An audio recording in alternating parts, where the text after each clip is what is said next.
Hey guys, and welcome to the Hobby News. Alright, so another day of new releases and new things for the hobby, hey? So we'll come down here and have a look on the community page. So we've got a few things in our next week of, I guess, preview or pre-orders or things that are coming up for order. So we'll take a look at that and see what it's all about.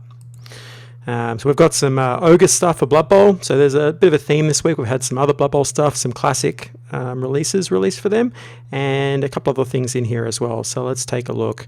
Come down here. So yeah, we've got some Ogre Team stuff, which is pretty cool. So it looks like they're giving you a themed board to play on, which is really nice, and a couple of the dugouts there as well, which is pretty cool. Some themed dice and some of the cards like that's really cool. I think as I said in the previous news video for the two old Blood Bowl teams, Blood Bowl is one of their, I guess, greatest achievements. It's lasted through so many generations of people collecting models and so on. It's barely changed over that time. It's still a fun game. The quirkiness and the humor in that game is all still evident. They haven't taken it out and made it super serious. It's just such a great game. It can be frustrating to play because there's a lot of RNG in it. There's a lot of random stuff that goes on, but it's such a great game that I'm really fond of it, and I think it's one of those games that if you've been in this hobby for any length of time, you should definitely at least try it once, because it doesn't have a very high cost of entry. You're just playing teams, just like most of their little skirmish games. It doesn't take much. You can split it between two people or whatever and just play a bunch of games. You don't even really need even the right models. You can just make a team up and whatever and just use the rules and have a go at it, because it's just really, really cool. And this is nice. They're doing some theme sets. I didn't realize they did theme sets, but it looks like they do. So I think this will be coming up for pre-order pretty soon if they're previewing it now. So it says, let's have a look. So Ogre teams are going to be treated to a harsh and desolate double-sided Blood Bowl pitch and matching dugouts set next Saturday. Right, so this coming Saturday you'll be able to pre-order it, I guess. One side represents a dry, cracked wasteland ravaged by desert winds, while the other side depicts the same grounds covered in icy snow from a sudden blizzard. The set also includes rules for playing a game amid these trying conditions. That's really cool. So you've actually got rules to go along, weather rules and so on to go along with it. That's really cool. That's a nice touch. The updated Ogre Team card pack featuring 44 handy reference and special play cards for the lumbering brutes and their nobler teammates. A dice set to channel Nuffle's favor when you play are also available to pre-order next weekend. Okay, yeah. So yeah, that's all really cool. I'm really happy for that. And now we come down to something that has caught my eye, and the Horus Heresy.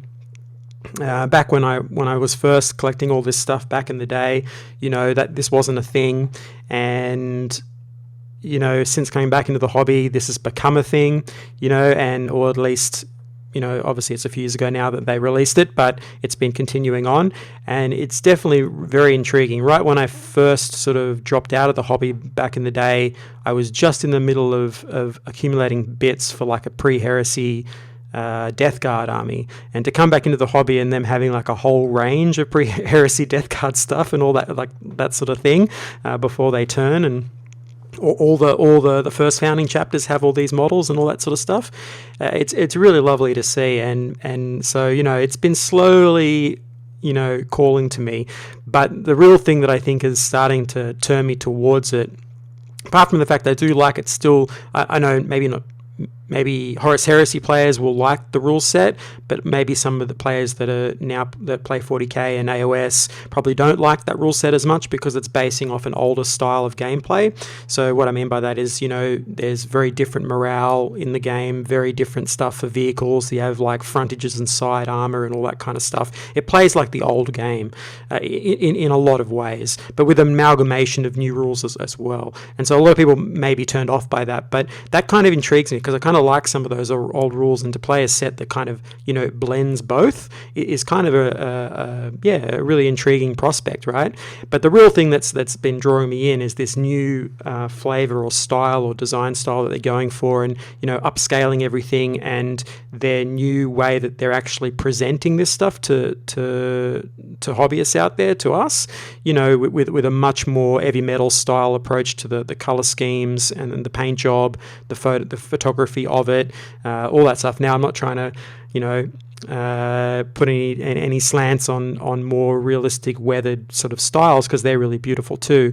But I think just for photography and for selling the game, this is a much better approach, because it instantly jumps at you. Whatever you think of this model, it's very, very eye-catching on a white background.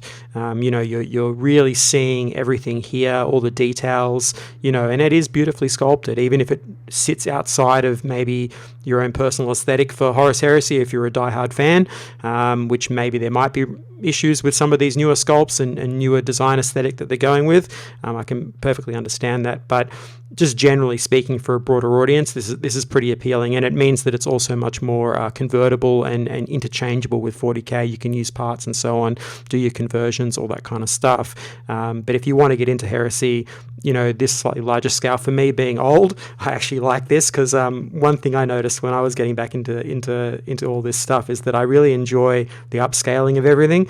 You know, the new Primaris models, whatever you think of them, are much, much easier to paint than the smaller, you know, they're smaller firstborn buddies, and I've just been enjoying painting them, and not just them, but the Death Guard models as well. They're all on a larger scale, and in AOS, a lot of those models are also scaled up slightly and on a bigger scale, and I really enjoy painting them.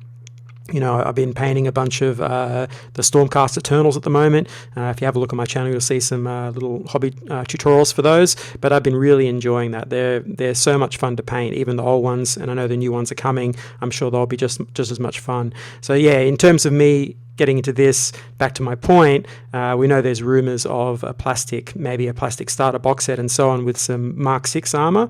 Now, if that's on the same scale and that is true, and that ends up being like a Mark 6 variant that's on a bit more of this scale and isn't quite as stunty and small, I mean, that's going to get me hook, line and sinker, because then I'll be definitely doing a bunch of stuff with that, because that's also really smart, because then you can just intermingle it with 40k and you can have so much blending of those parts and everything like that. I think that would be so nice. Like, it doesn't have to be as big as a Primaris, but just a bit nicer proportions would be cool, because something that you really notice when you look at older Marines versus new is that the proportions are just much, much better on a Primaris model, regardless of what you think of the actual armor design. But the physical size, the head versus the shoulders, the torso, the legs to knees to feet, you know, all those different proportions and sizes are much, much better. And you can see it here in this model. This is a great, you know, this, so here's the War Master's Enquiry, you know, this Maloghurst, the Twisted. And I remember him from one of the books. So he features in, I'm not going to try to butcher the lore here, because I listened to that audiobook a long time ago, but one of the Heresy books talks about this guy, and yeah, really, really cool. Like, definitely a cool idea, and it's great that he has a model, because he's got like a pretty cool backstory and lore and so on for himself, and yeah, just really awesome. So he'll be coming for pre-order. I might even get this just to paint it, because it's got such a bunch of really nice, interesting parts going on in here that'd be just fun to paint just for itself. You know, I can see a really cool Death Guard conversion right here, because he's leaning on this thing. You could do some really fun stuff, take this off and do some sort of gnarled Nurgle staff of some sort, or whatever, or like icon, and have him as like a herald of Nurgle, you know, all this tubing and so on. It just works perfectly for a Nurgle conversion. So I might end up getting him just for that. So yeah, pretty awesome. But he's still in resin, so we'll see what happens with Forgeworld. I'm hoping they move to plastic. That would be amazing. I think everyone kind of wishes that was the case, as we all know how difficult resin can be to deal with and you know, build your models, that sort of thing. But yeah, really awesome. So that's cool. Then we've got some Black Library stuff. So yeah, it looks like some guard stuff, I guess, to coincide with that new guard upgrade kit that's coming at some point in the future whenever the guard are released. So they're trying to obviously push some books on the theme. So that's pretty cool if you're into Black Library. And then looks like Beast Slayer's going to mobile phones or maybe Audible or something. I don't know what's going on with that. But anyway, MP3 audiobook. Yeah, nice. That's cool. And then obviously White Dwarf's coming as well, which is good. So yeah, but the main story here, the thing that's really, really cool here is this guy. And I think that's just like, yeah, I'm really digging on this. So anyway, I don't know what you guys think, but I just think that's really cool. And I hope they continue with this type of stuff. So yeah, that's all I got to say for today. If you've liked this, please hit that subscribe button, like button. It really helps me out. And I'll catch you on the next one.